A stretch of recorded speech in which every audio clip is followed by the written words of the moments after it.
De baan heb je. Ja, ik heb hem speciaal laten groeien eigenlijk. Ja, je bent het ook echt. Als ik een foto van jou laat zien aan vrienden, zeg ik, ja, maar dit is hem. Nou, Daar hoef je niks meer aan te doen. Want op een gegeven moment had je eerst de tekeningen. Ja, want dan begint het eigenlijk tot leven te komen op een manier die voor mij weer nieuw is. Want in mijn hoofd zien ze eruit zoals ze eruit zien. Ja. Kwaadbaard was op de voorkant ook in mijn hoofd hoe die eruit zag. Okay. En Mus heeft in het verhaal helemaal geen rood sjaaltje en een rode broek. Maar Linde Vaas, die de illustraties heeft gemaakt, die vond dat een mooi beeld. Ja. Ik heb het nooit ook geschreven. Ja. Ik heb er heel veel zin in.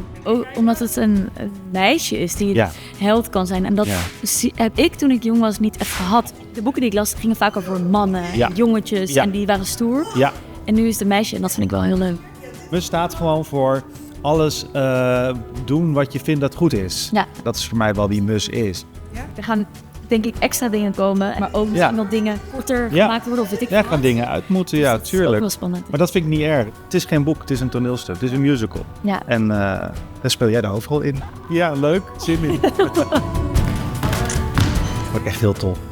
Kopje kaartjes. Echt heel leuk.